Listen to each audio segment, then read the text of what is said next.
بسم الله الرحمن الرحيم.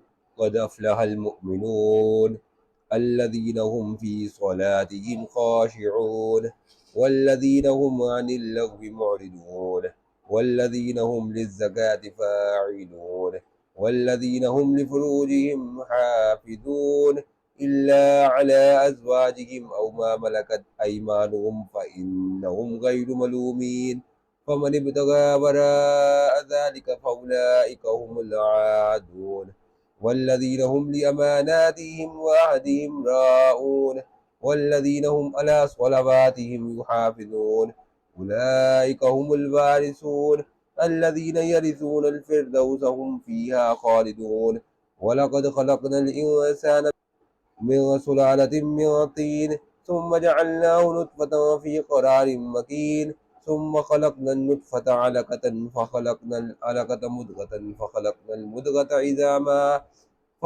المضغة عظاما فكسونا العظام لحما ثم أنشأناه خلقا آخر فتبارك الله أحسن الخالقين. ثم إنكم بعد ذلك لميتون ثم إنكم يوم القيامة تبعثون.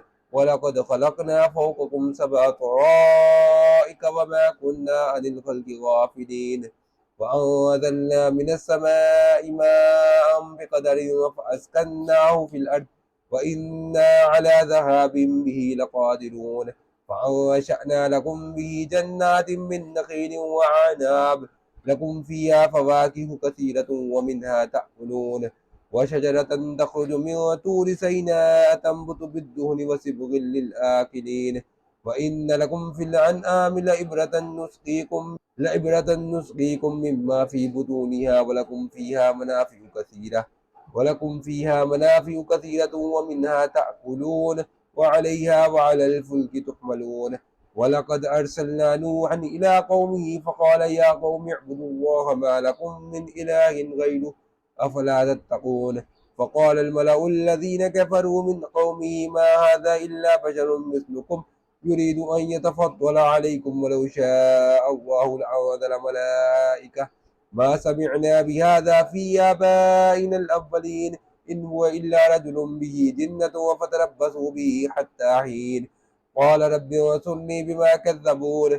فأوحينا إليه أن اصنع الفلك بأعيننا ووحينا فإذا جاء أمرنا وفارت النور فاسلك فيها من كل زوجين اثنين وأهلك إلا من سبق عليه القول منهم ولا تخاطبني في الذين ظلموا إنهم مغرقون. فإذا استويت أنت ومن معك على الفلك فقل الحمد لله الذي نجانا من القوم الظالمين وقل رب أنزلني منزلا مباركا وأنت خير المنزلين.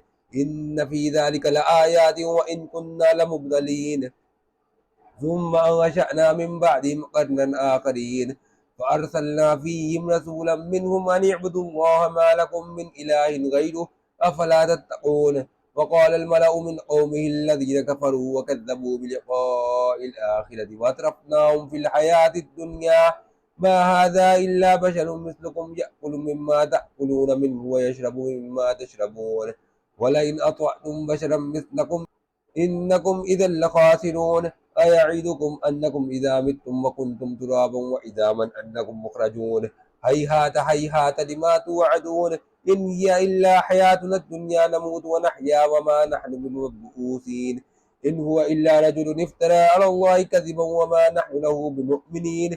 قال رب انصرني بما كذبون. قال أما قليل ليصبحن نادمين فأخذتهم الصيحة بالحق فجعلناهم غثاء فبعدا للقوم الظالمين. ثم أنشأنا من بعدهم قرونا آخرين ما تسبق من أمة أجلها وما يستأخرون. ثم أرسلنا رسلنا تترى كلما جاء أمة رسولها كذبوه فأتبعنا بعدهم بعدا وجعلناهم أحاديث فبعدا لقوم لا يؤمنون.